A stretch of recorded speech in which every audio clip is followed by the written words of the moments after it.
মানুষ আপন মানুষের জন্য করে বেশি, আবার দুঃখ পায়, আঘাত পায় আপন মানুষের কাছ থেকেই বেশি। তো হ্যালো ভিউয়ার্স, আসসালামু আলাইকুম। আমি নীলা আপনাদের সবাইকে ওয়েলকাম করছি নতুন আর একটা ব্লগ ভিডিওতে। আর আজকের ব্লগ ভিডিওটাও প্রতিদিনের মতোই খুব সাধারণ ব্লগ ভিডিও। আমি কিছু কথা শেয়ার করব, কথাগুলো যদি ভালো লাগে শেষ পর্যন্ত শুনবেন, কথাগুলো ভালো না লাগলে এড়িয়ে যেতে পারেন। তো যেটা বলছিলাম, মানুষ আপন মানুষের জন্যই করে বেশি। কারণ আপন মানুষ, কাছের মানুষ, ভালোবাসার মানুষ। আবার মানুষ দুঃখ পায়, আঘাত পায়, বা মানুষ আঘাত করে আপন মানুষকেই বেশি। আসলে এই কষ্টটা সহ্য করা যায় না। পৃথিবীতে খুব ক্ষণিকের জন্য মানুষ আসে, এবং এই ক্ষণিকের পৃথিবীতে মানুষ মায়ার জালে জড়িয়ে পড়ে, এবং এই মায়ার কারণেই কিছু কিছু মানুষ থাকে যে নিজের ভালো লাগা মন্দ লাগা, নিজের স্বার্থকে দূরে সরিয়ে রেখে নিজের পরিবার, যেরকম স্বামী, সন্তান, বাবা মা, ভাই বোন, তো এদের জন্য বেশি করে। আর এদের জন্য যারা বেশি করে তারাই কিন্তু আঘাতটা শেষে যে বেশিই পায়। এটা এতদিন আগে আমি শুনতাম যে মানুষ আপন মানুষের কাছ থেকে আঘাত পায় বেশি, কিন্তু রিসেন্টলি আমার ক্ষেত্রেও একই ঘটনাটা ঘটে যাচ্ছে। হ্যাঁ, তো আমি আজকে আমার কথাগুলো শেয়ার করার জন্য আপনাদের বলবো।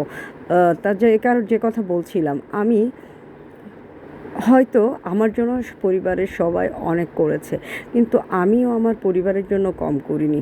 আমি আমার সন্তানের জন্য করেছি, আমার স্বামীর জন্য করছি, দীর্ঘ সময় ধরে করছি, আমার সংসারকে টিকিয়ে রাখার জন্য করছি, আবার আমার বাবা মা বোন দুইটার জন্য করছি। কিন্তু দিন শেষে না, এদের কাছ থেকেই বেশি আঘাত পায়।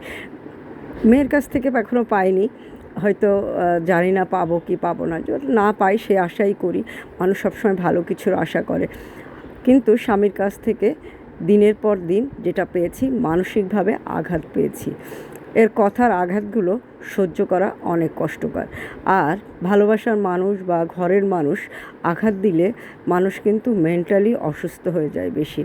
দেখবেন, ভালোবাসা বা ঘরের মানুষ বা সংসারের মানুষ যদি ভালো কথা বলে, তাহলে মনে হয় আপনার পৃথিবীটা সুখে শান্তিতে ভরে থাকে। আর যদি আঘাত দিয়ে কথা বলে, তখন কিন্তু পৃথিবীর সব একদিকে আর অশান্তিটা আর একদিকে লেগে থাকে। ঠিক আমার ক্ষেত্রেও এরকম হচ্ছে ইদানিং। তো কেন হচ্ছে এটা আমার নিজের সমস্যা না তার সমস্যা বুঝতে পারছি না। তবে নিজেকে পরিবর্তনের অনেকগুলো অপশান খুঁজে নিয়েছি, যেরকম নীরবতাকে বেছে নিয়েছি, চুপ থাকা বা নীরবে কষ্ট করে যাওয়া, এগুলোকে বেছে নিয়েছি, কথার উত্তর না দেওয়া। তো তারপরেও আঘাত পেয়েছি তাদের কাছ থেকে। আবার বাবা মার জন্য, বোনদের জন্য আমি বেশি করেছি। অনেক দিন থেকেই চেষ্টা করছি তারা যেন ভালো থাকে, সুস্থ থাকে, সুখে থাকে, শান্তিতে থাকে। তাদের পাশে সুবিধা অসুবিধা সময় সুযোগ বুঝে তাদের পাশে দাঁড়ানো। কিন্তু দিন শেষে বোনদের কাছ থেকেও আঘাত পেয়েছি।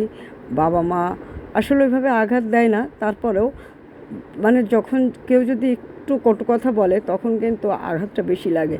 যখন আপনি মাত্রা অতিরিক্ত পরিশ্রম করবেন, অনেক কষ্ট করবেন, দিন শেষে তারা যদি সহানুভূতি, সহনশীলতা, মায়া এইগুলো না দেখায়, বরং আর একটু আঘাত দিয়ে কথা বলে, তখন আর সহ্য করা দুষ্কার হয়ে পড়ে। আর তারই ফলশ্রুতিতে যেটা হয়, মানুষ মানসিকভাবে অসুস্থ হয়ে পড়ে। মানসিক অসুস্থতা অনেক ধরনের রোগ ব্যাধি সৃষ্টি করে। তো যাই হোক, তারপরেও আমাকে যতটুকু পরিবর্তন করা দরকার আমি চেষ্টা করব, আমি নিজেকে পরিবর্তন করার।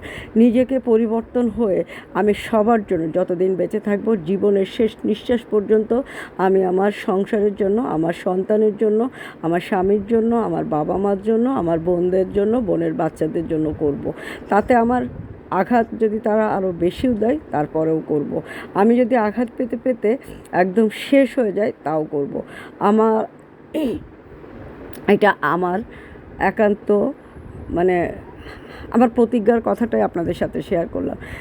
তো আপনারা সবাই আমার জন্য প্রে করবেন, আমি যেন আমার প্রতিজ্ঞাটা ফুলফিল করতে পারি। তো যাই হোক, অনেক কথা বলে ফেললাম।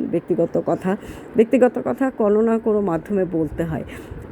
তো তবে আপনারা আবার আমার জন্য সহানুভূতিশীল হওয়া বা সহানুভূতি দেখানোর কোনো প্রয়োজন নেই। আমি নিজে অনেক বেশি ধৈর্যশীল, আমি নিজে পরিস্থিতিকে ট্যাকেল করতে পারি, পরিস্থিতি সামলে নিতে পারি। আমি যে কোনো যুদ্ধে পরাজিত হই না, আমি যে কোনো যুদ্ধেই আমি জয়ী হওয়ার চেষ্টা করি, বিশেষ করে এই সমস্যাগুলোর কাছ থেকে। তো সহানুভূতিশীল আপনারা হতে পারেন, সহানুভূতি দেখাতে পারেন, এটা স্বাভাবিক। কিন্তু আসলে কিন্তু কথাগুলো বলছি মনটাকে হালকা করার জন্য। তো কেউ না কেউ থাকে হয়তো মুখে অন্যের কাছে বলে, আমি না হয় আমার মোবাইলের মাধ্যমেই মোবাইলের কাছে বলি। এখন মোবাইলের কাজ হচ্ছে সবাইকে জ্বালানো, সে সবাইকে জানিয়ে দিবে। কিন্তু সহানুভূতি কাউকে দেখানোর দরকার নেই। সহানুভূতিশীল আপনারা হবেন, ভালো লাগবে আপনাদের সহানুভূতি পেতে। তো যাই হোক, দেখেন কত সুন্দর সুন্দর কিছু ড্রেস কিন্তু কথা বলতে বলতে আপনাদেরকে দেখিয়ে ফেললাম। এই সুন্দর ড্রেসগুলো কোথায় পাবেন জানেন? অদ্রি ফ্যাশন অ্যান্ড লাইফস্টাইলের পেজে। তো আপনি কিন্তু আপনার আপন কোনো মানুষকে এরকম সুন্দর কিছু গিফট দিতে পারেন, মন ভালো হয়ে যাবে। সবসময় মানুষকে আঘাত দিতে হবে, কষ্ট দিতে হবে এরকম না, মানুষকে ভালোবাসাও দেওয়া যায়।